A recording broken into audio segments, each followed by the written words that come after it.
नमस्कार। आज का विषय है क्रिया विशेषण पदबंध। ये पांचवा और अंतिम पदबंध है। हमने पहले विशेषण पदबंध में पढ़ा था संज्ञा या सर्वनाम की विशेषता बतलाने वाले पदबंध को विशेषण पदबंध कहते हैं। और जब एक से अधिक पद मिलकर क्रिया की विशेषता बतलाते हैं तो वहाँ क्रिया विशेषण पदबंध होता है। देखें, जब कई पदों के मेल से ऐसा पदबंध बने जो क्रिया की विशेषता बतलाता हो तो उसे क्रिया विशेषण पदबंध कहते हैं।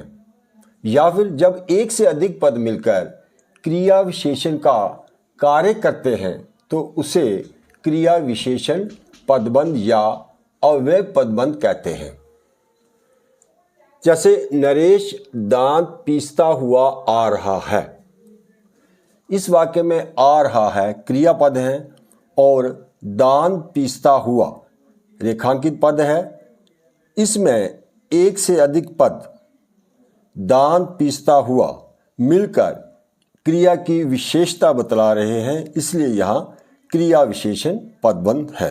ध्यान रखें, क्रिया विशेषण पदबंध क्रिया से पहले आते हैं, यानी वाक्य के बीच में आते हैं, जबकि जो क्रिया पदबंध होता है वो वाक्य के अंत में आता है। आगे, हाथी बहुत धीरे धीरे चलता है। कैसे चलता है?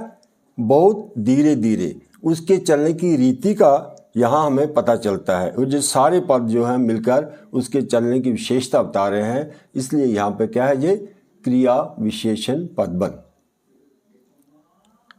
एक बात और ध्यान में रखा कि जो क्रिया विशेषण के मुख्य जो प्रकार होते हैं ये चार होते हैं। जैसे कालवाचक क्रिया विशेषण, स्थानवाचक क्रिया विशेषण, परिमाणवाचक तथा रीतिवाचक क्रिया विशेषण। इनको भी ध्यान में रखना जरूरी है। वह बहुत जोर से बोलता है, ये क्रियापद है। कैसे बोलता है? बहुत जोर से।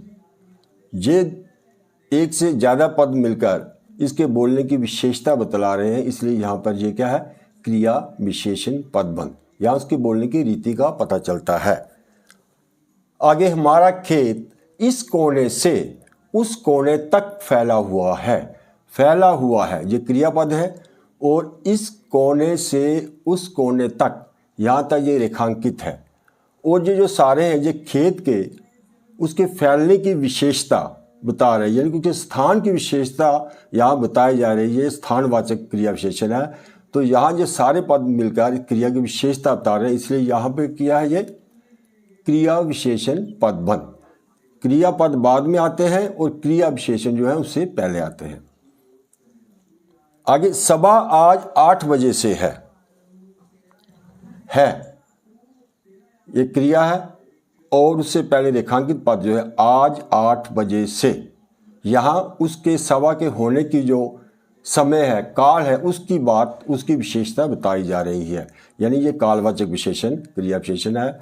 तो ये सारे पद में मिलकर इसकी काल की विशेषता बता रहे हैं, इसलिए यहाँ ये क्रिया विशेषण पदबंध है। आगे, वह भीड़ में तीर की तरह घुसता चला गया। कैसे घुसता चला गया? तीर की तरह। ये रेखांकित पद है और यहाँ उसके घुसने की जो रीति है उसकी विशेषता के बारे में बात की गई है। तो ये तीर की तरह, ये सारे पद मिलकर इस क्रिया की जो है विशेषता बता रहे हैं, घुसने की जो प्रक्रिया है। तो यहाँ ये है क्रिया विशेषण पदबंध। ये सूखा बारिश ना होने से हुआ यहाँ क्रिया है और इसकी यह है कि बारिश ना होने से सूखा हुआ। तो ये सारे पद जो हैं बारिश ना होने से मिलकर इसकी विशेषता बता रहे हैं और ये यहाँ है क्रिया विशेषण पदबंध। यह है परिमाणवाचक क्रिया विशेषण जो होता है।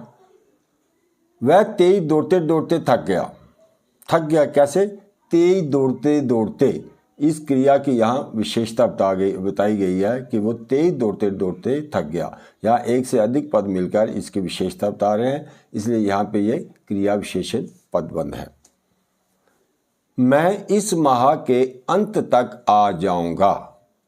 आ जाऊंगा ये क्रिया है। कब? इस माह के अंत तक। यहाँ काल की विशेषता, काल संबंधी विशेषता बताई गई है कि इस माह के अंत तक। ये सारे जो पद हैं मिलकर इस क्रिया के काल संबंधी विशेषता यहाँ बता रहे हैं, इसलिए यहाँ ये क्रिया विशेषण पदबंध है। आगे, राम देर रात तक पढ़ता रहा। पढ़ता रहा ये क्रिया है, और कब तक? देर रात तक। जो उसकी पढ़ने की जो विशेषता है, ये काल संबंधी विशेषता यहाँ बताई गई है। ये सारे पद मिलकर देर रात तक ये यहाँ विशेषण का कार्य कर रहे हैं इस क्रिया की, तो यहाँ क्रिया विशेषण पदबंध है। वह व्यक्ति मेरे घर के पास रहता है। क्रिया है रहता है, और इसके पहले जो रेखांकित पद हैं मेरे घर के पास, उसके रहने की यानी कि उसके स्थान के संबंधी जो विशेषता है यहाँ बताई गई है मेरे घर के पास। ये सारे पद मिलकर इसकी यहाँ विशेषता बता रहे हैं, यहाँ विशेषण का कार्य कर रहे हैं, इसलिए यहाँ पे ये क्रिया विशेषण पदबंध है। तो आज की वीडियो में इतना ही। धन्यवाद।